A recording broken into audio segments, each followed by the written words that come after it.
Well, hello, we are out in the garden today, and I am in the front yard, and it is a great day to start trimming some shrubs, especially my boxwood.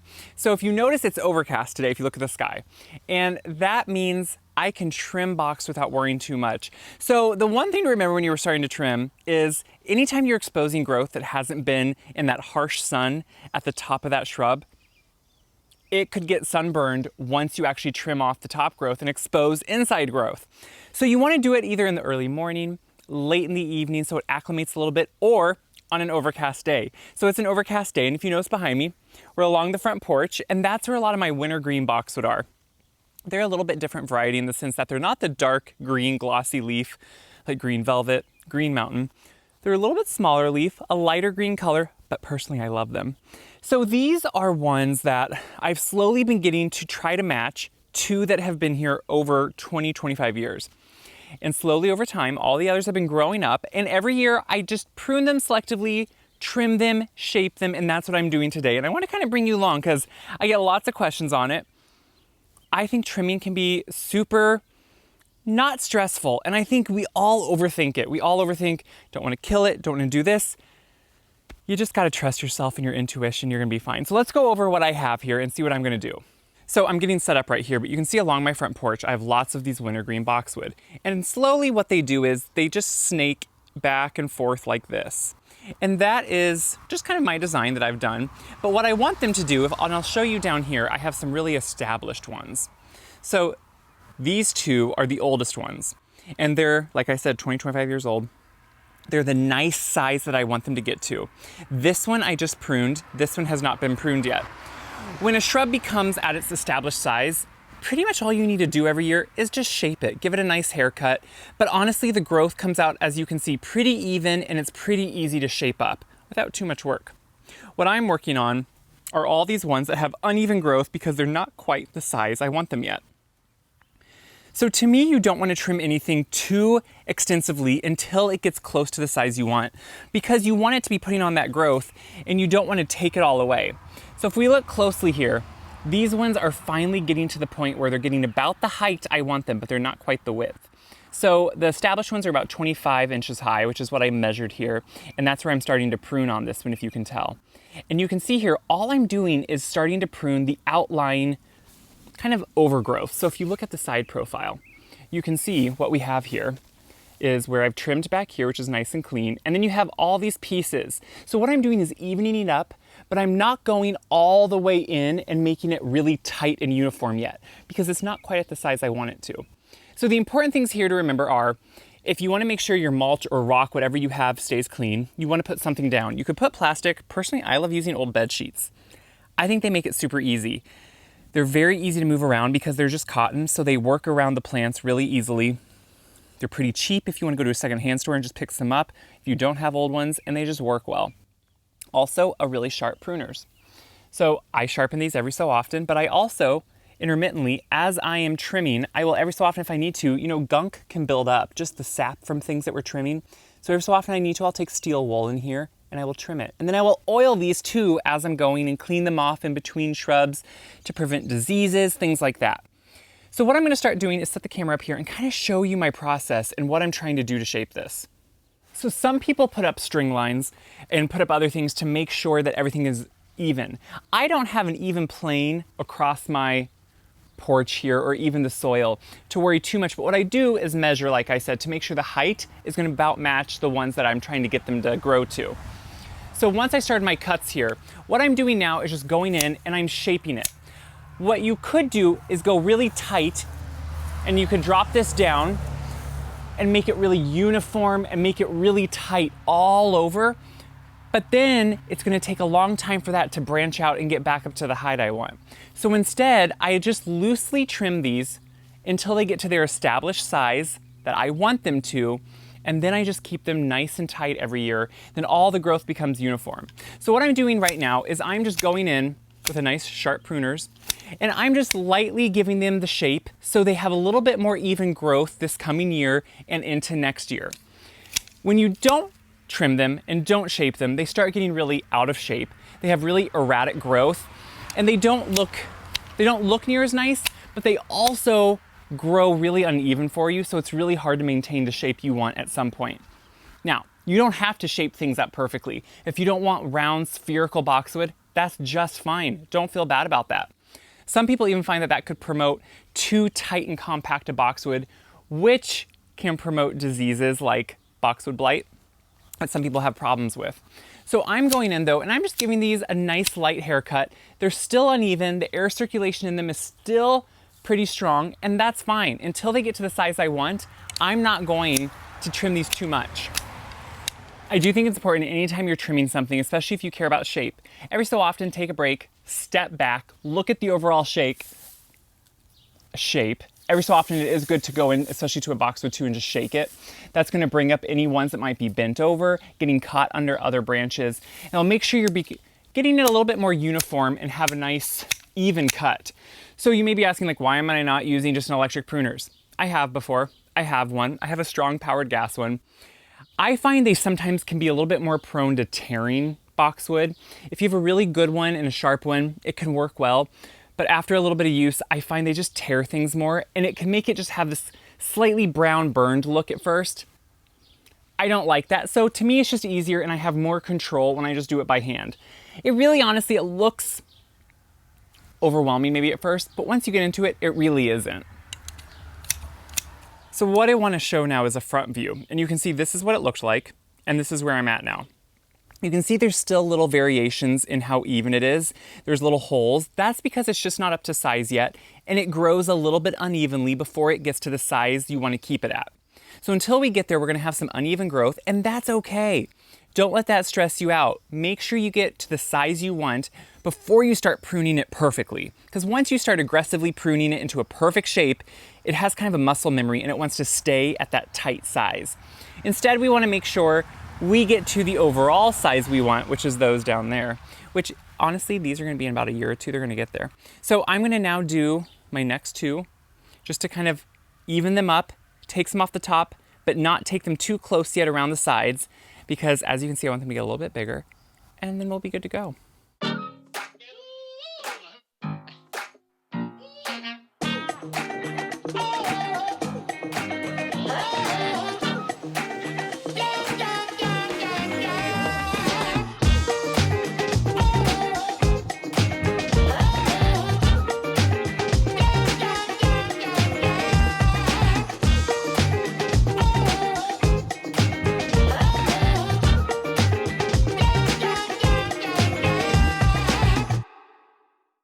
Okay, so you can see now that these three are pretty much evened up, and they're not fully grown yet, but they now have a nice uniform shape. So their growth coming in this year and next year will be a little bit more even.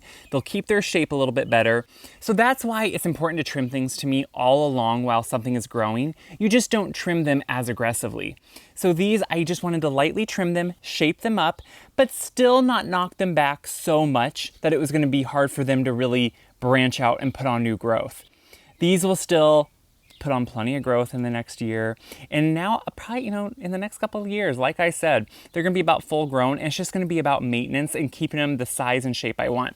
The one thing to remember is once you do get done, always come in and look, and around the skirt, the bottom here, you're usually gonna see some little ones that you're gonna need to trim back, just because it's always easy to miss a few while you're in there. So that's what I'll be doing now, is just going in, kind of just trimming up a little bit of those little pieces down below and making those a little bit better. But to change up the type of boxwood I'm going to prune, I have a tight small hedge in my backyard that's right up against my back patio that I thought would be good to show how I maintain something that's been established for quite a few years, keep it at a certain size, a certain shape, and the differences that can go into both of those. So let's go trim that and you'll kind of see the differences. So I'm in my backyard now. And what I'm gonna do is work on is this, do you see this low, tight hedge? It goes all along my sidewalk. It's kind of an awkward area. The sidewalk that was originally here, it created this small triangle of a bed, and it never felt right, whatever I planted there. So I made a nice tight hedge of it, have an urn in the middle. I know, I have urns everywhere, so that's not surprising. And you can see that it just kind of works for me, and I kind of like how it shapes it up, honestly, and I think it works well. We're right now in a really dry spell in the summer, so I have hose everywhere behind me from watering things, because I pretty much lug hose all around and do that.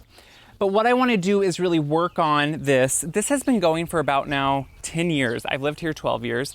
This is my grandparents' house that I moved into in 2010. So I've been here 12 years, and none of this was here. None of my landscaping was here. The little bit that was here, I pulled out and started completely over. So everything has been planted from me. And this hedge has been here about since I moved in. I did this one of the first years I moved in, and I kept it very low. So these are green velvet boxwood, and you're gonna see how you're able to train them to whatever size you want. So this hedge runs all along the sidewalk, and then I have a little brick wall to my back door patio here. And what you can see is this is a very low, they're just probably about, 16, 18 inches tall. And they're a nice, tight, low hedge. So the way I did that was I put about just 1 gallon size, so very small, little green velvet boxwoods. I purchased, like I said, about 10, 12 years ago when I moved in. And I planted them about 1 foot apart. And then slowly over the coming years, I would trim them to the height I wanted. And then as they started branching out into each other, I always just started trimming them slightly until they reached this nice uniform shape. And now every year, all it is maintaining the shape and maintaining the size. So I pretty much just cut off year to year the growth that happens in 1 year. I don't take them below that, because what's really hard is if I would take these all the way back to, if you look down in here, eventually in evergreens, you get down to what looks like dead plant, because all the growth is on the outside and it's kind of shading out all the inside growth, and you don't see that. And what that does is just mean there's no growth on the inside. So what you can do is selectively prune out some holes kind of to allow light and air down inside the plant and hopefully stimulate growth. But I never chop mine back to just that brown stick growth. They can flesh out at that point, but it really stresses them, and it always can be hit or miss for me if that works.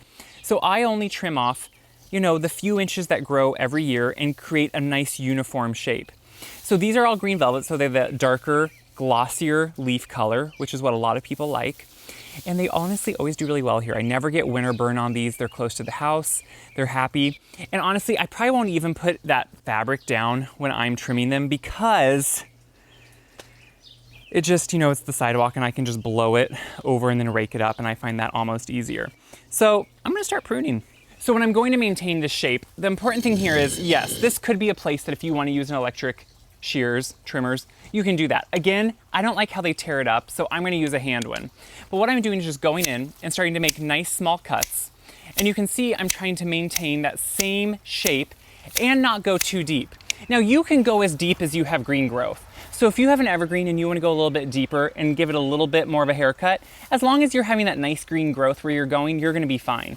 I just think unless you feel like you're more professional, I would not go down to where it gets to that stick growth inside, because that's where it can be really hard for it to want to flesh back out. So I'm giving these a nice prune, and what you can see is I'm slowly going back and forth. Now, if you want to, you can put a string up and you can make sure you're following that.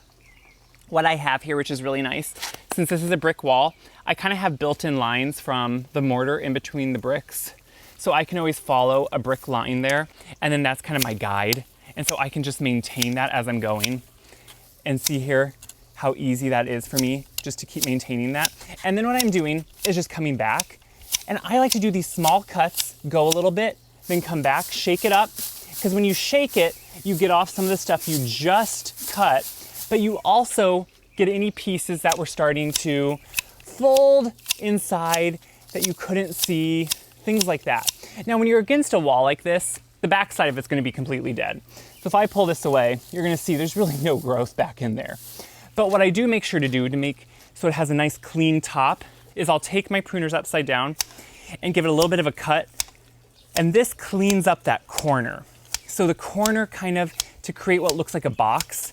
When I'm doing this, you can see now I'm getting a nice clean cut, and then it gives you that nice sharp corner. So anytime you're doing a hedge that you want to look really uniform, it's the sharpness of the lines that give you that. So same when you're going down here on the side, giving it a nice sharp, clean edge. And then this top is going to be nice and clean.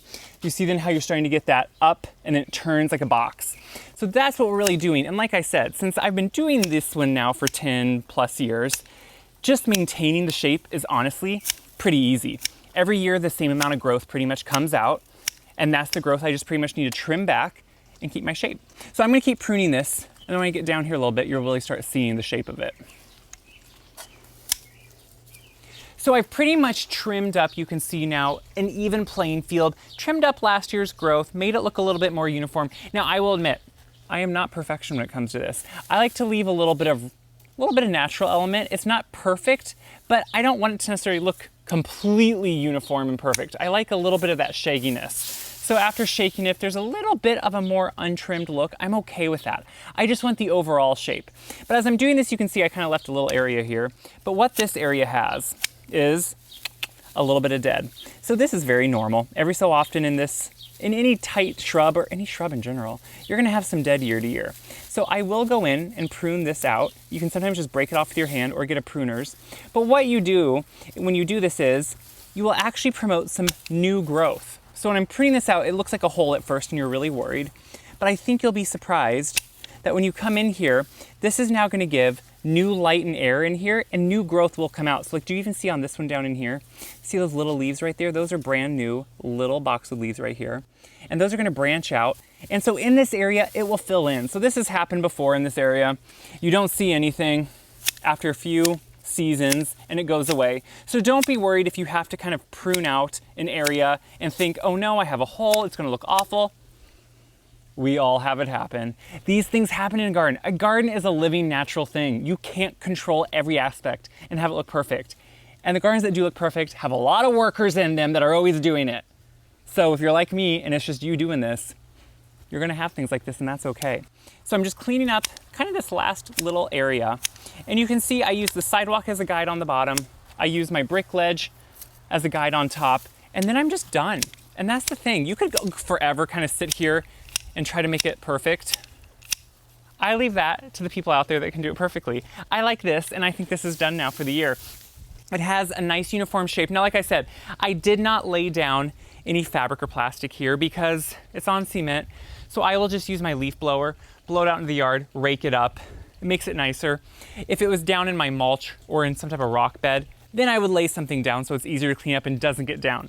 The reason we don't want it to go into our rock beds is because this eventually composts into soil and it will create places where weeds can thrive. So if you have a rock bed, make sure to clean it all out. If you have mulch and you want to let this sit there and compost, go ahead. It's great green material. So I hope you realize that pruning, it is not as hard as you think it can be. It takes some time, it takes a little bit of effort, but guess what? It can be therapeutic. And when you do it by hand, I always like to think it's like hand finishing painted cabinets or walls. It gives it a little bit more of a craftsman look. It gives it a little bit more agility and control as you're doing it. And I just think it works well. So have a sharp pruners, keep them oiled, keep them clean.